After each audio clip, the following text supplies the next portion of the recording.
welcome to part 2. In this video I'll show you some of the basics of the Animate software.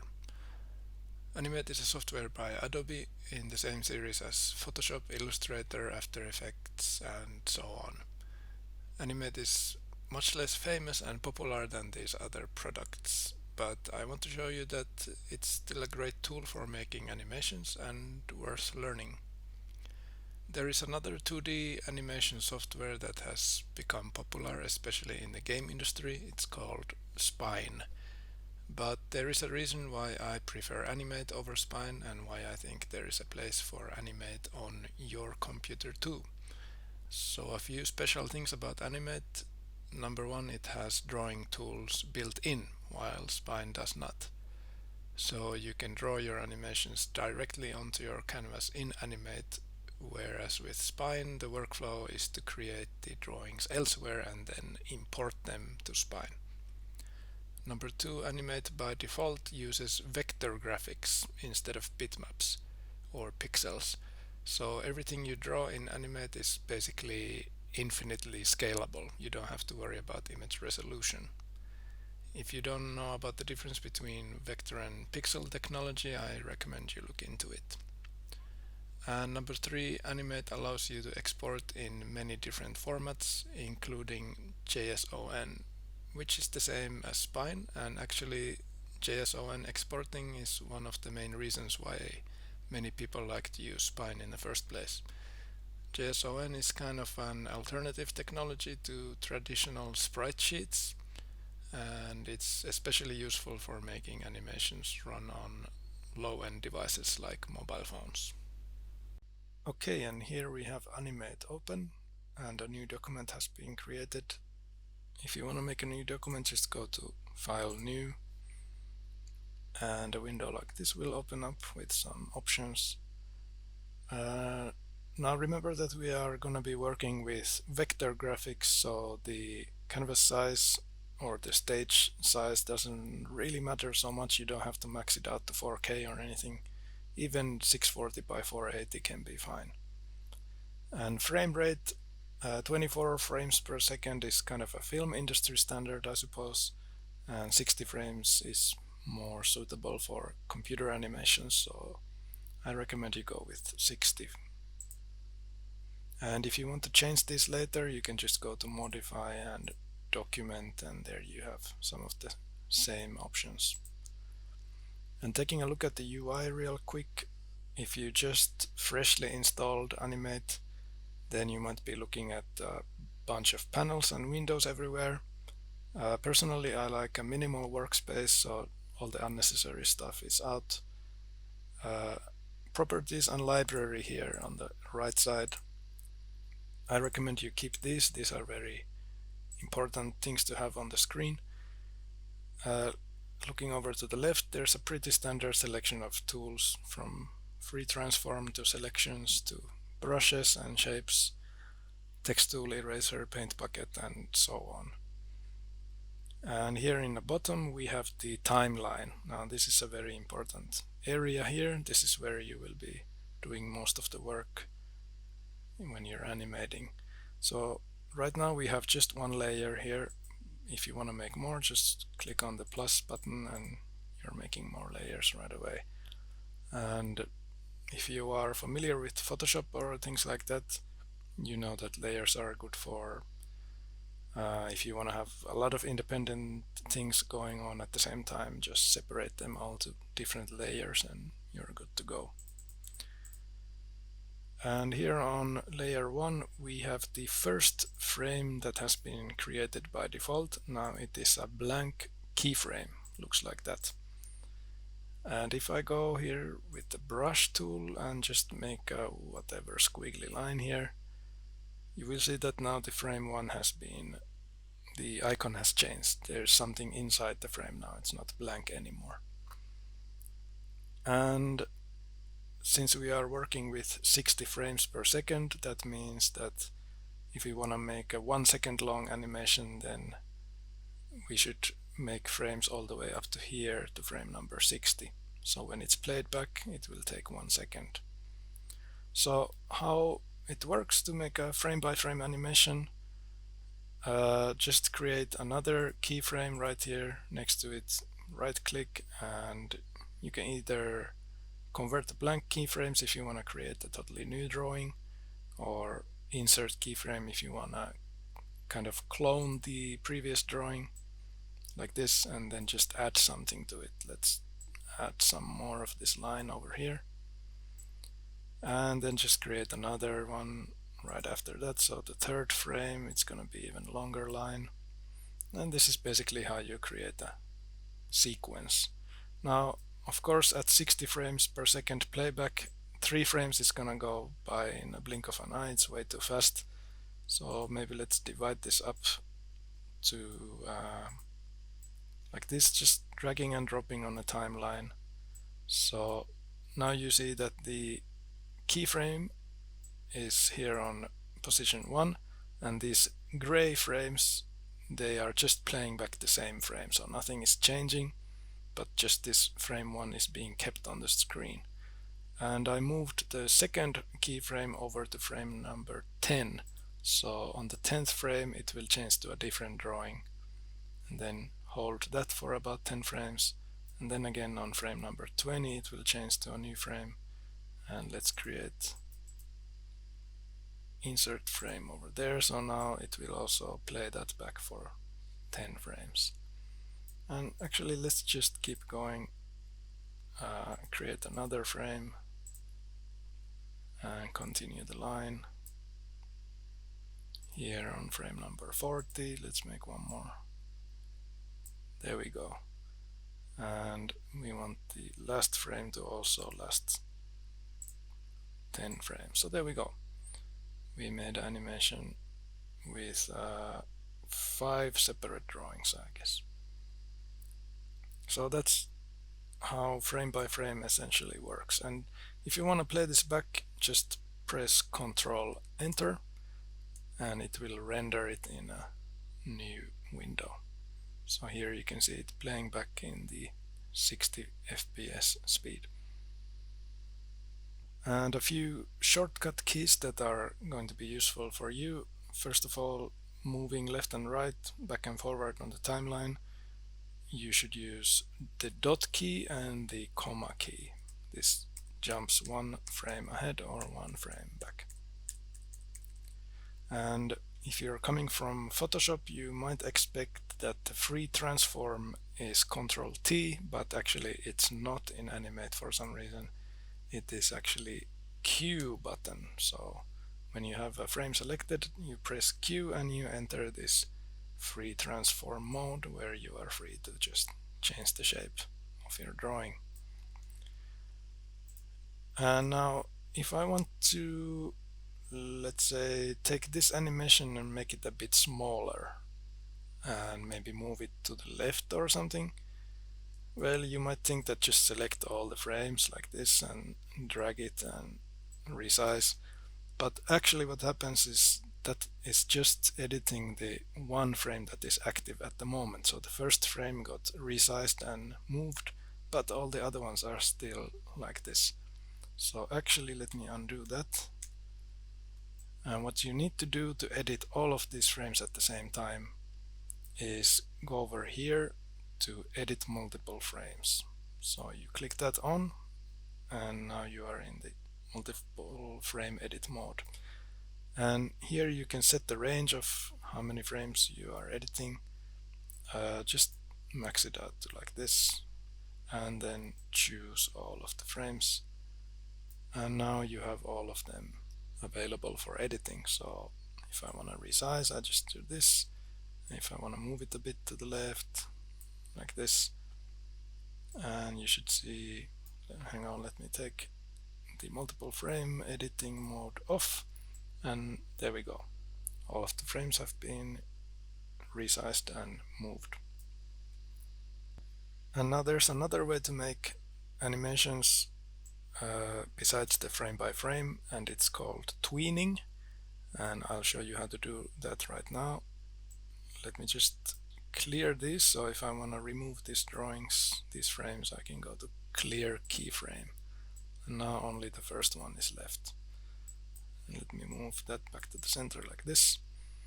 So let's say I want to take this line and make it move left and right. And it would be really painful to start frame by frame moving it around left and right, one frame at a time. Instead, what we're going to do is right click here and create classic tween. Now there are motion tween and shape tween. These are separate from classic, but I find that classic takes care of almost everything. I hardly ever use motion or shape, so just learning classic tween is enough in my opinion. And now you see that the frames on the timeline have changed color. They're now purple, and there's a dotted line going here in the frames, and that means that it doesn't have an end. So we have a beginning point, but it doesn't have an end yet. So let's go over to the end here, to frame number 50, and insert keyframe. And now you can see that an arrow has appeared that goes from frame 1 to frame 50. So we are going to move from this position to, let's take frame number 50 and just drag it a bit to the right like this, and what you have is now automatically created all the in-between frames. And if I want to move it back to the original position after going to the right, let me just copy this frame and drop it right here, paste it on frame number 100. So now we should have 50 frames movement right, 50 frames movement left. And there we go. If I play back this animation again, Control Enter, you can see there it goes. And next, looking at something called easing. So we want to make this movement a bit more interesting. We want to make it accelerate and decelerate a bit on the way.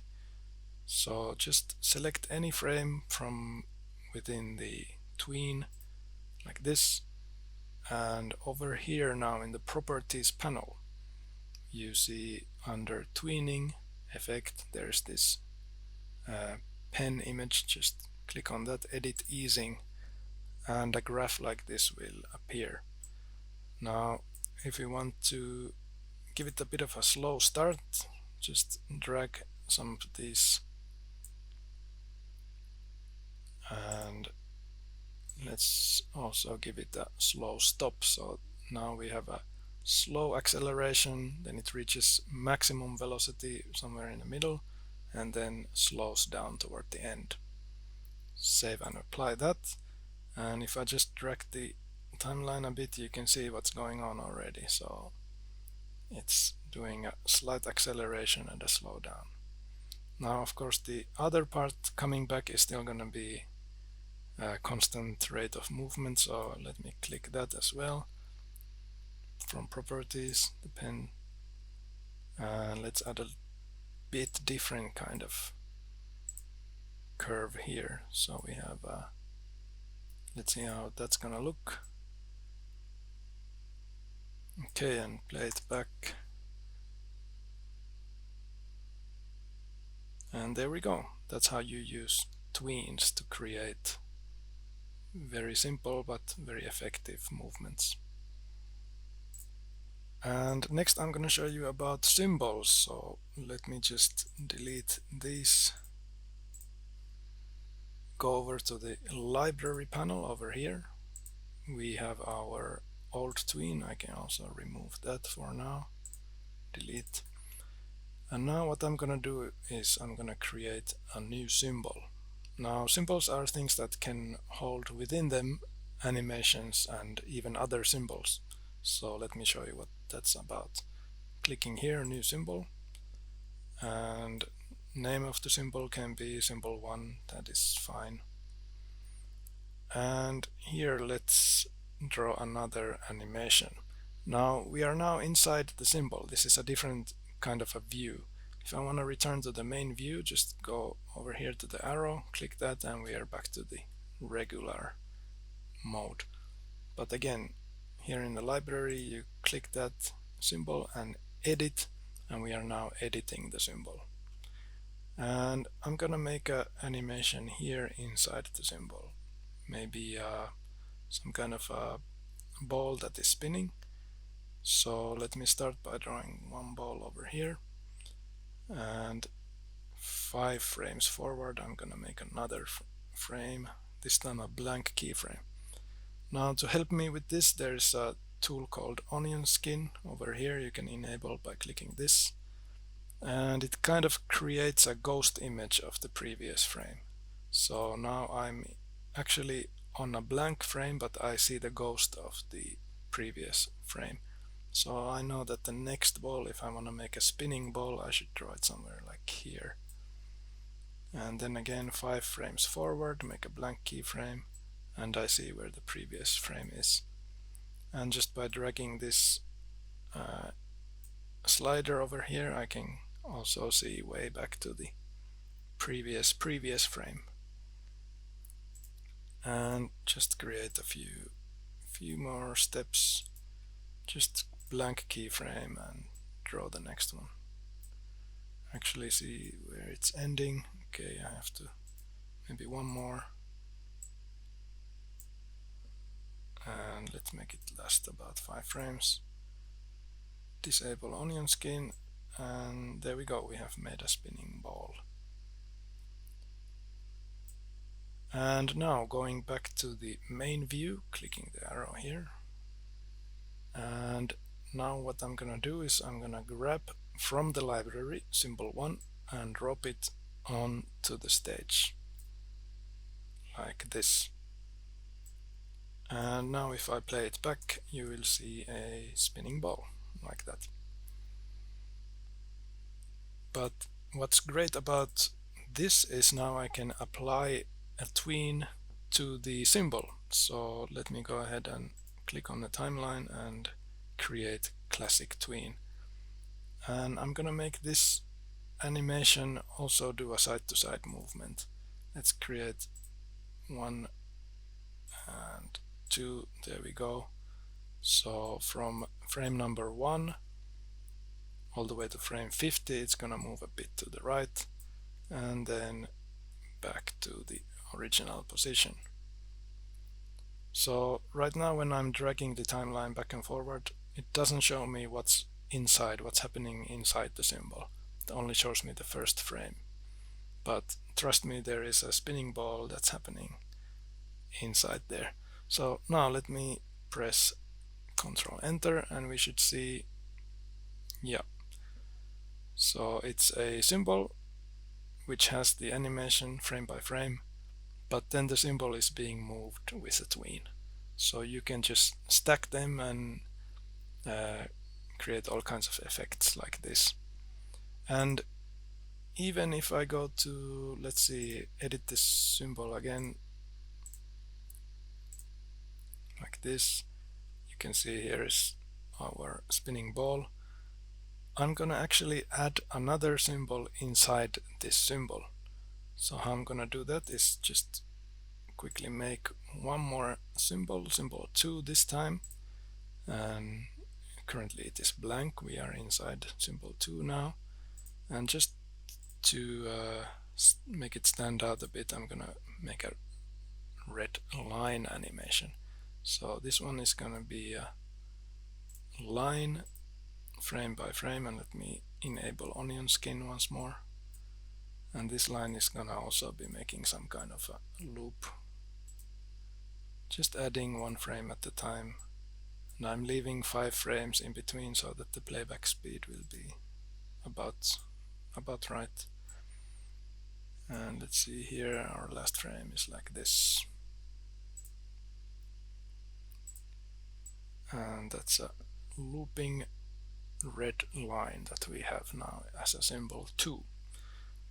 And now going back to symbol 1 and editing it, I'm gonna create a new layer inside symbol 1, and I'm gonna drop symbol 2 onto this layer like this. So now we have 2 independent looping animations going on inside symbol 1, and going all the way back to the original main view, it's also still doing this side-to-side movement.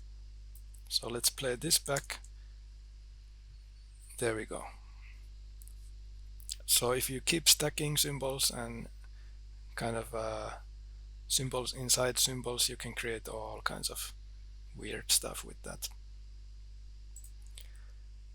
And finally, I'm gonna show you about some effects. So again, I'm gonna delete these, and just for example, I'm gonna create one more symbol here, this time a bit different. So let me create like a black outline and then fill it with a color. Let's go with green, and there we go. That should be enough for now. Drop symbol 3 onto the main view like this. Slightly big, so let me resize it. And now when I select this and go over to the properties tab, I see a few different things. First of all, color effects, so I can apply a brightness setting or a alpha. Let's see, make it a bit brighter like this. And filters is the cool thing, so there's a bunch of, if you are a Photoshop user, this should be familiar to you. So drop shadow, blur, glow, bevel, and so on. So let's just put the drop shadow effect on it, and here we have some options about it. So let me just play around with this for a bit. There we go, we have a drop shadow going on. And the cool thing is I can also use tweens to animate these effects. So again, I'm gonna go over to the timeline and create a classic tween, and let's again, you can see there is no end currently, so let's drop one more keyframe here at frame 20 and one at frame 40, and why not one in frame 60, like that. And the rest is extra, so I'm just gonna select them and remove frames. There we go. And now the effect is the same right now on each frame, but if I go over to frame 20, I can actually start changing this around. So let's make the shadow go a bit further, make it a bit blurrier. Why not just drop the brightness as well? Over to frame 40, it still has the old effect, so let's make it extra bright and just changing the drop shadow effect a bit. There we go. So now we have like 3 different states of these effects, and they're all tweened together, and it automatically creates all the in-between frames between all these effects. So let's play it back. Looks like this. Really simple, really quick to do, and just if you combine the effects, the frame by frame, the tweens, you can make really amazing animations with all these tools combined. So that's about it for the basic features of Animate. Of course, there are way more tools and options and effects than this, but just using these basic things that I've shown will get you pretty far with this program. So join me in part 3, where I'm gonna be doing a live demo of a character animation.